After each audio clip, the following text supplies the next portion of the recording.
Ya, bersyukur ya kita bisa bertemu. Boleh dikasih kesempatan juga untuk berbagi. Pak, Ya, terima kasih juga untuk kembali lagi antusias, Google Meet animo lagi, Pak. Bapak Ibu semua untuk dapat belajar bersama. Ke Iya. Google Meet lagi, Pak. Iya. Nah, Ke saya Google Meet ya, harapkan Pak. semoga internet juga dapat mendukung ya, supaya kita bisa belajar sama-sama. Karena di sini di rumah saya lagi hujan sih sebenarnya. Oke, kita akan mulai saja. Saya akan present. Nanti materi akan dibagikan kepada Bapak Ibu semua. Boleh dilihat lagi, dipelajari kembali. Silakan.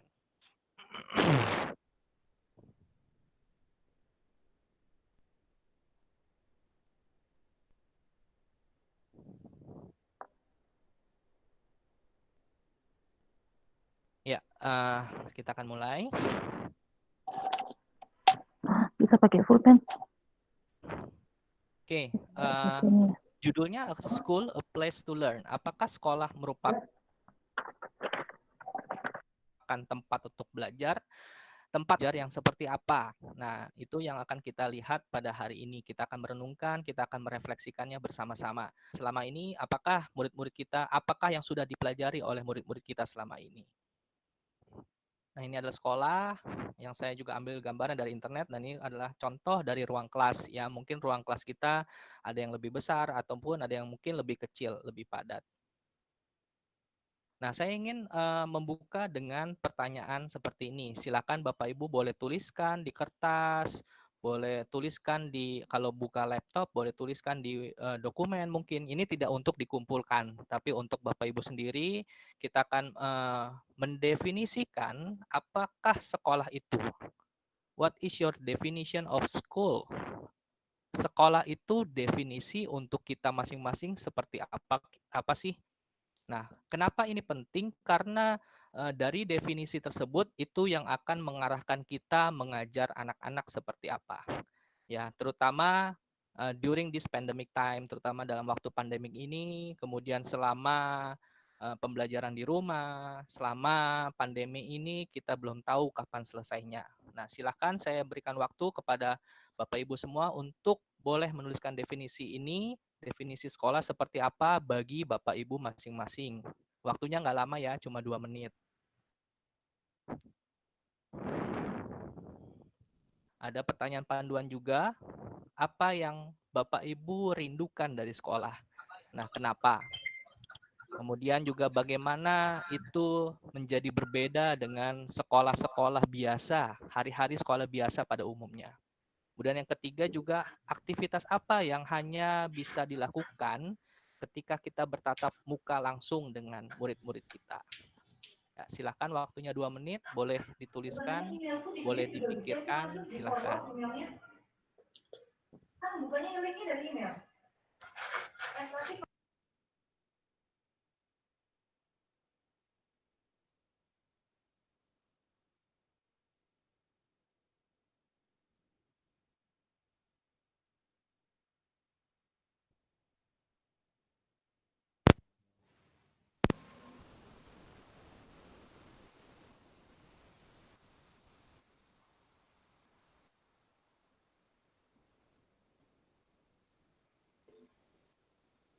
Apakah masih kecil suaranya ya? Sudah cukup terdengar? Sudah jelas, Pak. Oke, Sudah, terima Pak. kasih.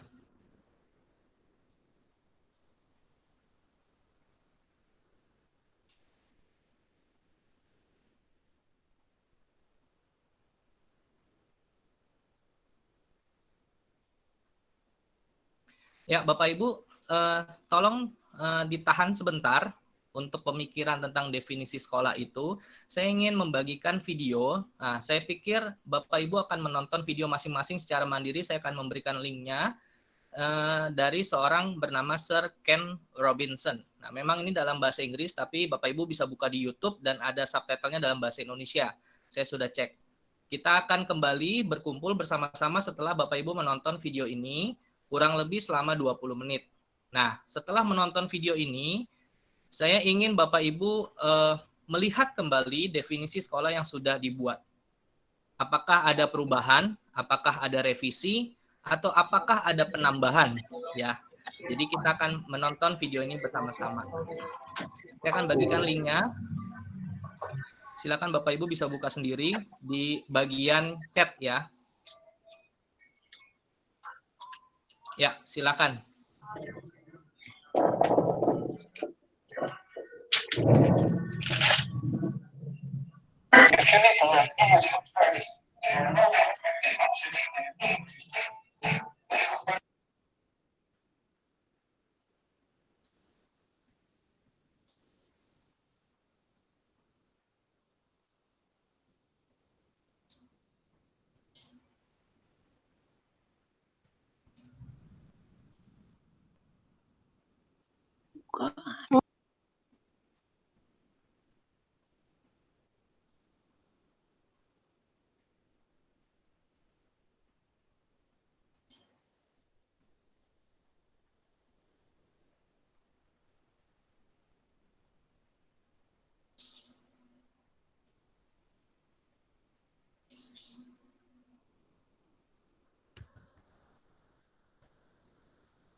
if you need to learn English from scratch, there are no more effective option than inbreaking.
Kenapa dia bukan itu anu Sarah.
Ya, baik Bapak Ibu, saya pikir sudah selesai ya. Oke, kita akan lanjut. Di dalam video tersebut, pembicaranya, Sir Ken Robinson menyampaikan dua hal yang menjadi perhatian saya, gitu ya. Picasso pernah bilang seperti ini, semua anak-anak terlahir sebagai seorang artis, gitu, seniman, gitu ya. Masalahnya adalah untuk tetap menjadi seniman sewaktu kita bertumbuh. Dan kedua, anak-anak tidak takut untuk menjadi salah atau untuk salah seperti itu ya. Oke, kita akan lihat satu persatu poin ini.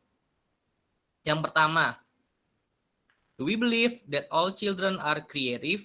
Apakah kita percaya bahwa semua anak adalah anak-anak yang kreatif?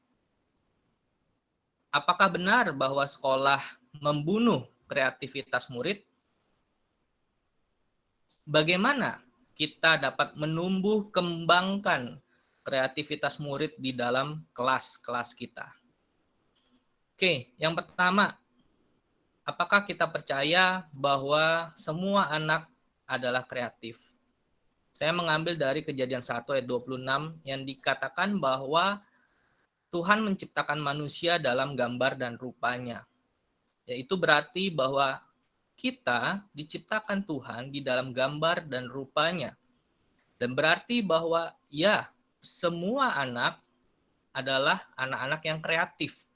Tapi memang level atau tingkatan kreatifnya yang berbeda dengan Tuhan. Nah, kita lihat apa yang menjadi perbedaannya.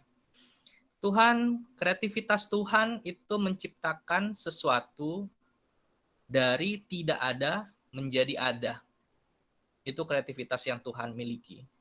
Sedangkan anak-anak memiliki kreativitas untuk membuat sesuatu menjadi sesuatu dari sesuatu, membuat sesuatu, untuk tujuan yang berbeda.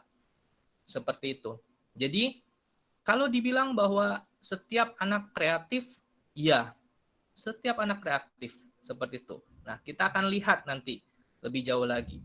Poin yang berikutnya, apakah benar bahwa sekolah membunuh kreativitas murid? Tidak juga. Sekolah benar-benar membunuh kreativitas murid ketika mereka atau ketika kita sebagai guru-guru tidak mengekspektasikan murid untuk menjadi seorang yang kreatif. Apa sih yang dimaksud dengan kreatif? Kreatif itu sebenarnya berasal dari dua kata, ya. Create and active, seperti itu. Create itu menciptakan, active itu berarti aktif. Nah, kalau kita ingat dalam Bloom taksonomi, ya, kita sudah paham seperti itu ya, Bloom taksonomi. Ini yang sudah direvisi. C1 sampai C6. Nah, bagaimana kita bisa menciptakan anak-anak yang kreatif atau menumbuh kembangkan kreativitas murid? Yaitu ketika kita berekspektasi murid untuk menciptakan sesuatu. Menciptakan di sini berbeda level dengan apa yang Tuhan miliki, gitu ya, Bapak Ibu. Menciptakan di sini mereka menciptakan sesuai dengan apa yang menjadi bakat dan minat mereka. Menciptakan apa yang berdasarkan dari kreativitas mereka yang Tuhan sudah taruh di dalam diri mereka. Nah, bagaimana kita bisa tahu kreativitas murid? Yaitu dengan cara kita menghabiskan banyak waktu dengan murid. Kita mengenal murid, kita tahu apa yang menjadi kemampuan dia, kekuatan dia, strength and weaknesses. Kemudian kita bisa masuk untuk mencari tahu bagaimana cara dia belajar, bagaimana cara dia create something, bagaimana dia bisa membuat sesuatu. Seperti itu. Nah, ketika dibilang bahwa sekolah membunuh kreativitas murid, iya, ketika kita mengekspektasikan pembelajaran hanya dimengerti saja. Seperti itu. Nah, menjadi refleksi kita. Sepanjang pembelajaran ini, apakah kita sudah ekspektasi kita terhadap murid sudah sampai kepada create, menciptakan. Entah itu murid menciptakan puisi, entah itu murid menciptakan ide, entah itu murid menciptakan lagu, atau sebagainya. Sudahkah demikian? Nah, mungkin ada guru-guru yang mengatakan, waduh, kayaknya kita nggak bisa, karena kita banyak tagihan penilaian, gitu ya. Kita banyak tugas yang lain yang harus dipenuhi, belum lagi remedial yang tak terhingga. Bapak Ibu, ketika kita berusaha untuk berekspektasi anak-anak menciptakan sesuatu, pernahkah kita terpikir untuk mengintegrasikan proyek antar mata pelajaran? Sehingga apa yang sudah dimiliki oleh murid dapat diaplikasikan, dapat diciptakan sesuatu yang baru dari apa yang mereka ketahui. Oke, kita akan lanjut ke berikutnya ya. Poin berikutnya. Nah, bagaimana kita bisa menumbuh kembangkan kreativitas murid di dalam kelas kita? Kita dapat menumbuh kembangkannya dengan yang pertama, expecting students to be creative. Ya, kita berekspektasi mengharapkan murid untuk bisa kreatif atau menciptakan goal higher, bigger academic achievement. Jadi kita setting goals dengan lebih tinggi kepada setiap anak-anak. Saya tahu memang ini bukan tugas yang mudah gitu ya. Karena ketika kita mengatakan ini, kita harus benar-benar berpikir. Kita juga bisa menghabiskan banyak waktu di dalam persiapan kelas mengajar kita. Terutama juga di dalam kelas pandemik ini gitu ya. Saya tahu ini bukan hal yang mudah gitu ya. Kita sedang di SD khususnya sedang ada PAT gitu ya. Nah, bagaimana dengan kelas 1, kelas 2, dan kelas 3 gitu ya. Boro-boro kita mau berharap setting higher achievement. Ketika kita jimit dengan murid pun itu untuk mendiamkan mereka butuh waktu yang cukup lama gitu ya. Nah, saya paham dengan hal-hal seperti itu. Tapi kita harus mengerti bahwa setiap anak memiliki kreativitas yang berbeda. Setiap anak memiliki kreativitas yang berbeda sehingga kita perlu memahami mereka. Seperti itu. Oke. Nah, ini juga yang sering kita terjebak di dalam rutinitas di SD khususnya ya. Yang kedua, memberikan pertanyaan terbuka kepada murid daripada pertanyaan yang tertutup gitu ya. Apakah kalian sudah makan? Sudah. Makan sarapan? Sudah gitu ya. Ataupun mungkin melengkapi satu suku kata yang di belakang gitu ya. Tuhan membenci manusia berdosa, seperti itu. Nah, itu yang harus kita ubah dari paradigma mengajar kita, gitu ya. Ketika kita mau mengembangkan kreativitas murid, maka kita mencoba untuk memberikan pertanyaan-pertanyaan terbuka kepada murid. Pertanyaan-pertanyaan terbuka boleh dengan kata tanya, mengapa? Bagaimana? Kenapa kamu mengatakan hal demikian? Apa alasannya?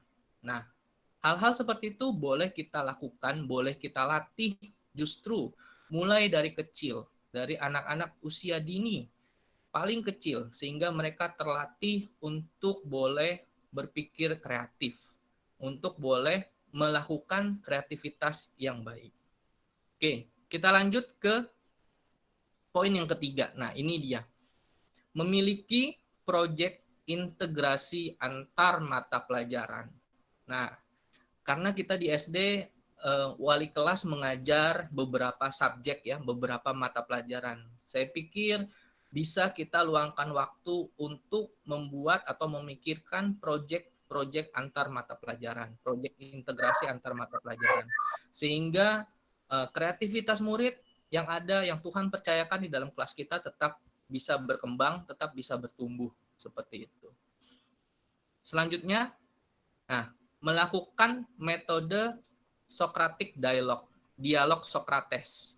Nah, nanti Bapak Ibu bisa klik di link di Socratic dialog ini, saya sudah memberikan linknya, bagaimana melakukannya, hal-hal praktisnya seperti apa, di dalam kalimat yang simple, yang sederhana.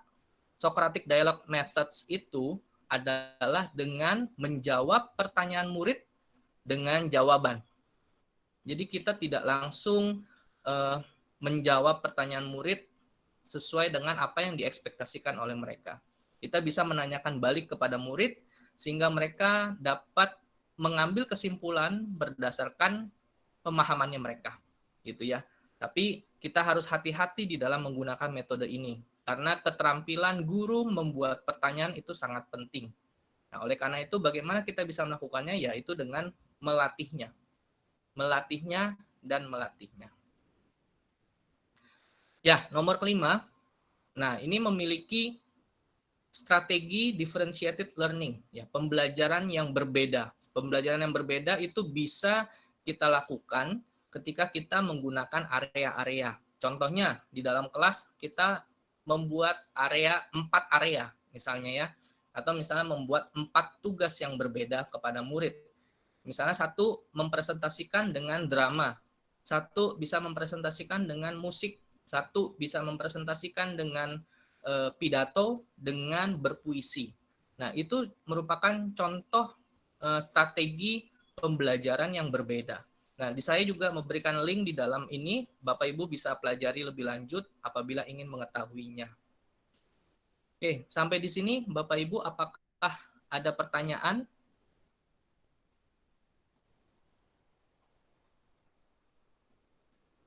Kalau tidak ada saya lanjut ya.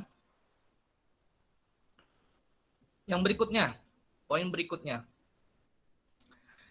Anak-anak tidak takut untuk salah atau menjadi salah atau being wrong, ya. Kita lihat. Ketika manusia dan istrinya itu mendengar suara langkah kaki Tuhan, mereka bersembunyi dari Tuhan di dalam pohon di taman itu. Nah, kenapa mereka bersembunyi? Karena mereka takut. Di dalam Alkitab yang kita ketahui, ketika Tuhan menyampaikan perintah kepada manusia pertama untuk tidak memakan buah tersebut, mereka menjadi takut karena mereka salah, seperti itu. Nah, ketika dikatakan bahwa children are not frightened of being wrong, saya rasa yang lebih tepat adalah anak-anak tidak takut menjadi berbeda. Anak-anak usia kecil ya yang saya maksudkan. Kalau anak-anak remaja, justru malah ketika kita sampaikan, mereka malah seperti dalam tanda kutip menantang gitu ya, nantangin gitu ya. Mereka malah nggak takut untuk menjadi salah. Mereka penasaran kalau misalnya saya melakukan ini apa sih yang akan terjadi, seperti itu. Nah, balik lagi ke SD ya. Anak-anak tidak takut untuk menjadi berbeda. Oke. Nah, kita lihat apakah salah untuk menjadi berbeda? Mungkin beberapa dari kita atau Bapak Ibu mengatakan, aduh ini jadi beban saya kalau ada anak yang berbeda. Kalau ada anak yang berbeda, gitu ya. Pola belajarnya berbeda, kemudian interaksi sosialnya berbeda, kemudian cara belajarnya pun berbeda, itu menjadi beban tersendiri buat saya. Bapak Ibu tahu ketika Tuhan menempatkan anak-anak di dalam kelas Bapak Ibu, bukan hanya anak itu yang belajar, tapi kita sendiri sebagai murid Tuhan belajar untuk memahami murid-murid kita. Apakah salah untuk menjadi berbeda? Saya rasa tidak. Oke, nah seberapa sering kita salah melihat perbedaan murid itu dinyatakan sebagai sebuah kesalahan. Seberapa sering kita salah melihat perbedaan yang murid miliki itu sebagai sebuah kesalahan. Ini pertanyaan reflektif buat kita masing-masing. Sampai seberapa jauh kita memberikan toleransi terhadap kesalahan murid. Bapak Ibu, ketika saya mempelajari gitu ya, mempelajari mengenai 12 murid Yesus gitu ya. Yesus itu adalah seorang guru yang agung yang mendidik murid-muridnya. Ternyata seorang guru yang agung pun punya murid yang tidak sesuai dengan ekspektasinya gitu ya. Saya mau memfokuskan seorang muridnya yang bernama Thomas gitu ya. Ketika Thomas tidak percaya akan kebangkitan Yesus, apakah Yesus membuang Thomas? Saya rasa tidak. Justru ketika Thomas dengan sangat keras menurut saya mengatakan, saya tidak akan percaya sebelum saya mencucukkan jari saya ke lubang luka itu, bekas luka itu, saya sekali-kali tidak akan percaya. Menurut saya itu merupakan perkataan atau pernyataan yang sangat keras dari seorang murid Yesus. Tapi Yesus tidak pernah memarahi dia, tidak pernah membuang dia. Bahkan Yesus menjumpai dia dan dalam tanda kutip ya, nantangin nih, kalau mau silakan coba lihat, dicucukkan. Di dalam Alkitab tidak menuliskan bahwa Thomas benar-benar sungguh-sungguh mencucukkannya. Thomas tidak mencucukkannya. Thomas menyatakan bahwa Yesus adalah Tuhan. Ya. Pertanyaan yang ketiga ini, sampai seberapa jauh kita dapat memberikan toleransi kepada kesalahan murid? Kemudian, apa yang kita inginkan murid itu belajar dari kesalahannya? Apa yang dapat kita lakukan untuk menolong murid belajar dari kesalahannya? Saya tidak bisa menjawabnya, karena ini adalah pertanyaan-pertanyaan reflektif yang kita semua harus menjawab ketika kita mengajar murid-murid kita di dalam kelas-kelas kita. Oke, berikutnya. Apa sih pentingnya kesalahan, mistakes, wrong, dengan kreativitas? Mereka sangat erat, sangat berkaitan. Kita tidak ingin mengajar murid-murid kita dan berharap mereka untuk menyalahgunakan kreativitas mereka. Iya enggak?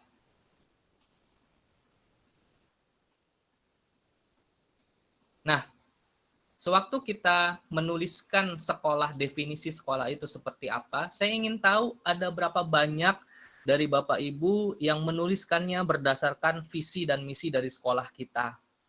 Ya. Sekolah kita punya visi dan misi, punya nilai-nilai, punya moto gitu ya.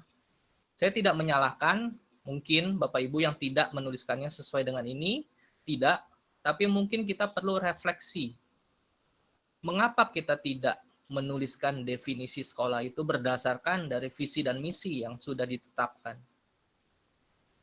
Selain itu, apa sih yang menjadi inti dari pendidikan Kristen itu? Inti dari pendidikan Kristen itu adalah pengenalan akan Allah. Ini adalah inti dari pendidikan Kristen. Pengenalan yang benar akan Allah itu akan membawa murid-murid mengenal dirinya dan mengenal Allah.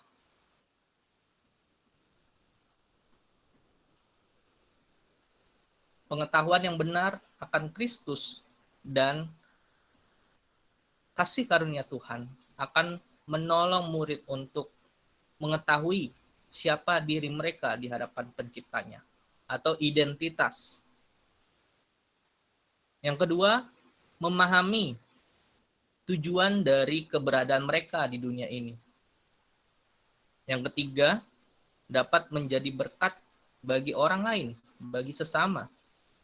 Yang keempat, menyatakan bahwa Kristus adalah satu-satunya Tuhan dan penyelamat. Dan yang berikutnya adalah membawa lebih banyak orang kepada Tuhan dan menerima Dia sebagai Tuhan dan Juru Selamat pribadinya. Bapak Ibu, ini kita kembali lagi kepada esensi dari pendidikan Kristen. Esensi dari apa yang kita ajarkan kepada murid-murid. Apakah kita mengajarkan hanya transfer knowledge, atau kita memang sungguh-sungguh mengajarkan mengenai pengenalan akan Tuhan?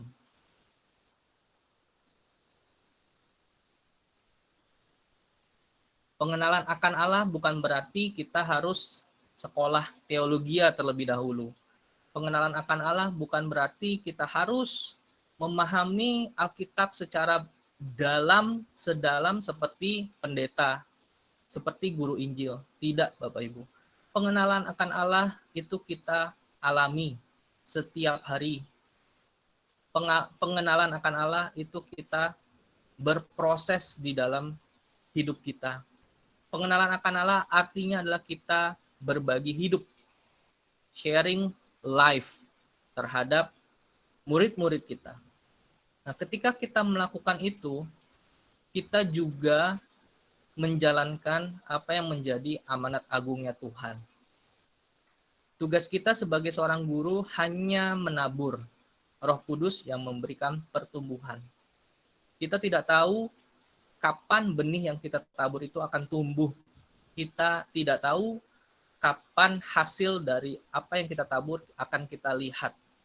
Bersyukur kalau misalnya Tuhan memberikan kita kesempatan untuk bisa melihatnya.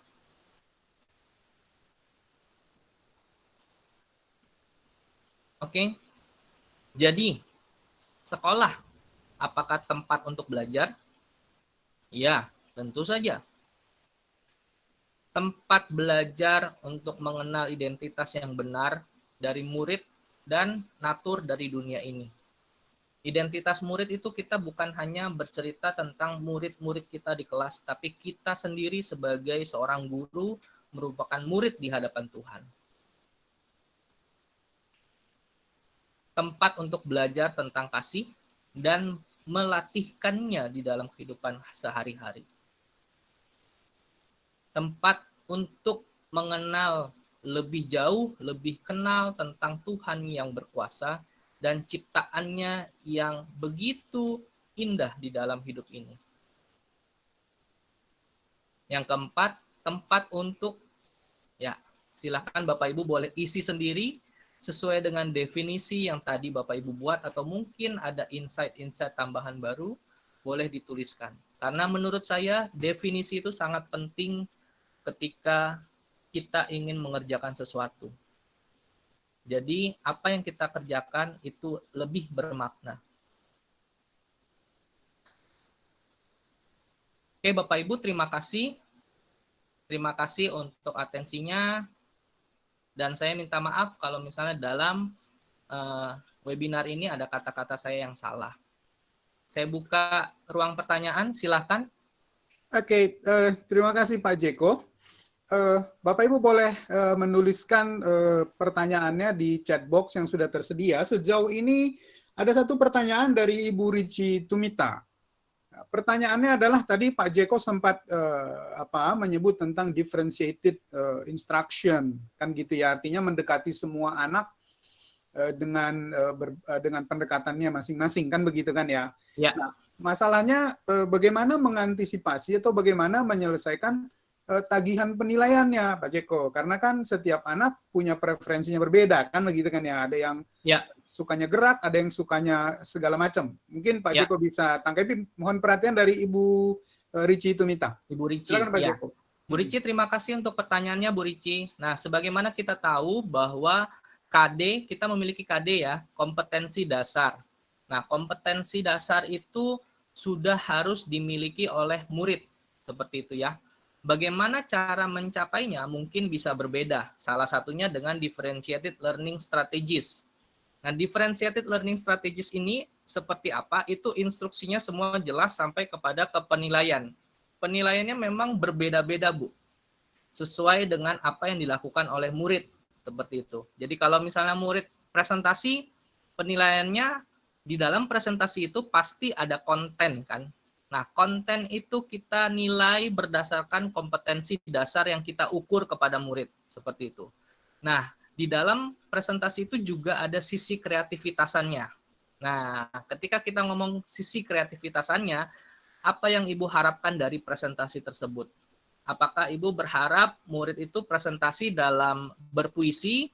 Apakah Ibu berharap murid berpresentasi dalam menuliskan lagu? Atau seperti apa? Nah, jadi tetap di dalam differentiated learning strategies itu, konten yang kita mau itu tetap ada di dalam kreativitasan murid yang dibuat, seperti itu. Misalnya murid membuat lagu. Nah, konsep perpindahan kalor dibuat ke dalam lagu itu harus kita lihat secara jelas apakah konsep yang dimiliki murid itu benar atau tidak. Seperti itu. Semoga bisa menjawab, Bu Rici. Ya, Pak Jeko, saya boleh tambahkan sedikit soal itu ya. Ya, silakan Pak. Salah satu syarat dalam mengimplementasikan differentiated instruction itu harus ada pre-assessment ya. Ya. Jadi kita harus mengukur dulu. Jadi anak ini sebetulnya preferensinya apa. Jadi bukan anak menentukan sendiri. Jadi dari awal memang guru sudah tahu, ada data awalnya. Anak ini preferensi belajarnya seperti apa, kelebihannya di mana. Nah, sehingga desain instruksionalnya dirancang sesuai itu. Sehingga nanti desain asesmennya pun harus disesuaikan. Tetapi itu tidak dilakukan secara mendadak. Itu dilakukan dari awal. Nah, sehingga dia lebih akurat. Itu yang bisa saya tambahkan. Thank you Pak Jeko. Nah, Ya, Bapak terima Ibu, kasih. ya. Masih adakah pertanyaan lain, Bapak Ibu? Bapak Ibu, kalau yang mau lihat, mengakses, silakan linknya sudah saya bagikan di komentar. Ya. Boleh diklik langsung. Nah, Pak Jeko sudah menyediakan itu tautan materinya Pak Jeko ya? Iya, itu semua presentasinya, videonya, kemudian ada link-link yang bisa Bapak Ibu pelajari, bisa dieksplor lebih lanjut. Silahkan. Ya.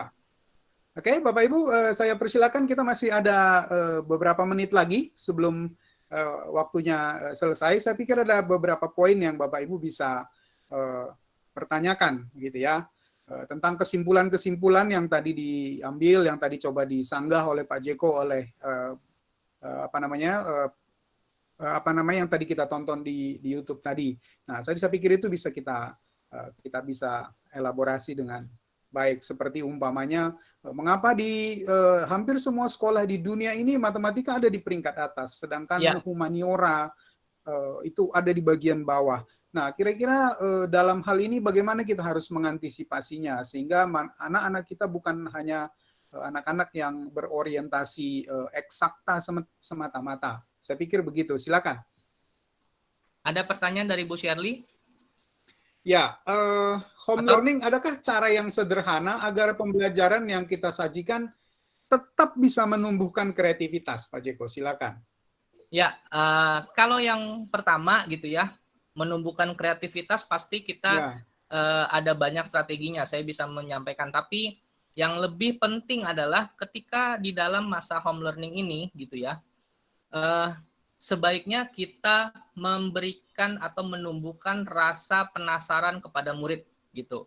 Jadi ketika kita memberikan pembelajaran, kita memberikan sepotong-sepotong trigger gitu ya, pemicu untuk murid mau belajar, untuk murid mau explore gitu ya. Misalnya apa? Contohnya apa? Matematika, atau mungkin misalnya IPA, atau mungkin misal kalau IPA sekarang lagi ada virus gitu ya. Nah, apa sih virus? Siapa yang tahu tentang virus gitu ya? Anak-anak boleh cari terlebih dahulu sebelum kelas dimulai misalnya. Kemudian baru kita punya diskusi. Nah, saya tidak tahu bagaimana teknis di lokasi masing-masing, apakah ada pertemuan dengan murid, jimit seperti itu. Apakah jimitnya klasikal 30 orang atau jimitnya berkelompok-kelompok. Nah, kalau mungkin bisa dibuat jimit berkelompok-kelompok, saya bisa menyarankan untuk mengkelompokkan anak-anak dengan gaya belajar yang sama gitu. Misalnya anak-anak visual, kita jimit, kita ketemu, terus kita guru mengajarnya anak-anak yang visual misalnya dengan materi yang berbeda, dengan cara penyampaian yang berbeda gitu, anak-anak visual. Nah, anak-anak yang audio mungkin bisa jimit dengan guru dengan pemberian materi pun yang berbeda, tapi materi tetap sama, ngomongin tentang misalnya mikrobakteria, tentang virus, atau tentang makhluk hidup yang kecil-kecil seperti itu. Nah, itu bisa menjadi strategi, karena ketika kita ngomongin pembelajaran secara klasikal, itu kita mengakomodir banyak sekali murid-murid dengan gaya belajar yang berbeda seperti itu. Justru saya pikir dengan adanya home learning ini, guru ataupun wali kelas di SD lebih bisa fleksibel untuk mengatur waktu kapan ketemu dengan murid. Memang ada konsekuensinya Konsekuensinya adalah kita butuh waktu yang lebih lama ketika kita bertemu dengan murid gitu ya. Karena kita memiliki kelompok-kelompok kecil belajar yang berbeda gaya belajarnya, seperti itu. Ya, mungkin itu Bu Shirley, apakah ada lagi yang ingin ditanyakan? Thank you Bu Shirley. Ya, Bu Linda boleh posting lembar link evaluasinya, Bu? Ya, Bapak Ibu, saya mohon kesediaan Bapak Ibu untuk mengisi lembar feedback yang sudah kami sediakan supaya kita semua boleh mendapatkan input tentang bagaimana kita bisa memperbaiki webinar ini, karena ini kita lagi belajar bersama-sama. Bu Linda, mana? Bapak Ibu, untuk yang tadi videonya itu adalah praktisi pendidikan di British ya, di UK. Dan sampai saat ini dia masih membuka news pod gitu, pod news gitu ya, podcast seperti itu. Nah, saya juga sudah lampirkan linknya di dalam presentasi tersebut di bagian referensi paling bawah. Jadi Bapak Ibu kalau mau belajar negara-negara lain bagaimana bisa menyelenggarakan home learning ini, boleh didengarkan di sana. Ada banyak insight-insight yang berguna untuk home learning kita. Itu aja Pak Barus. Oke, ya, thank you Pak Jeko. Bapak Ibu silakan diisi sebentar, itu tidak lebih dari 2 menit saja. Saya menunggu partisipasi Bapak Ibu. Saya persilakan sebelum kita menutupnya.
Oke, Bapak Ibu, sebelum kita berpisah, saya ingin kita semua melampaikan tangan ke Pak Jeko untuk mengatakan, boleh dibuka kameranya semua, jangan di-freeze lagi.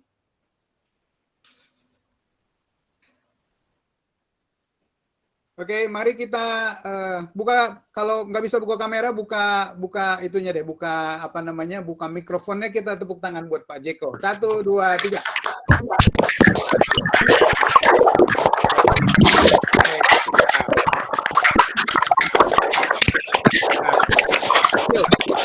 Oke. Terima kasih, Pak. Harap saya bahwa apa yang Terima kasih Pak Joko. Terima kasih, Pak Jeko. ya.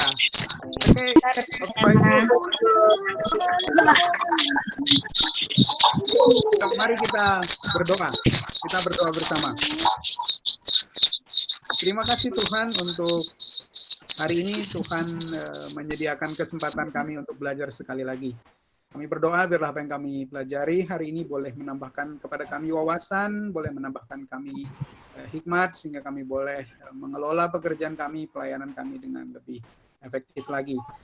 Terima kasih untuk Pak Jeko yang sudah memberkati kami. Kiranya Tuhan juga terus memberkati Pak Jeko dalam pelayanannya. Kami yang akan meneruskan pekerjaan kami berdoa supaya Tuhan juga menolong menyertai kami. Terima kasih Bapa di surga, dalam namamu, dalam Yesus Kristus. Amin. Ya, terima kasih Bapak Ibu. Ya Pak Jeko stay dulu ya. Terima kasih Pak. Terima kasih. Ya. Terima kasih Pak. Terima kasih Pak. Terima kasih. Terima kasih Pak. Terima kasih. Terima kasih Pak Jeko. Terima kasih Pak. Terima kasih Pak. Terima kasih Pak.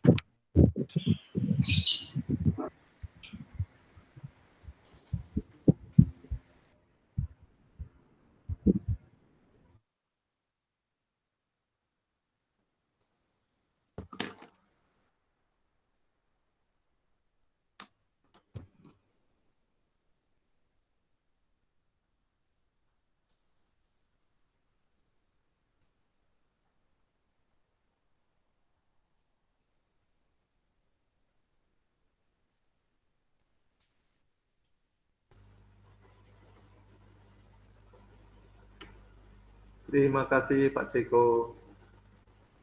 Terima kasih Pak Sayogi ya. Ya Pak, makasih. Ya. Mantap. Mantap, Pak. Sampai ketemu lagi Pak, sehat-sehat. Ya, puji Tuhan Pak Jeko. Semuanya teman-teman.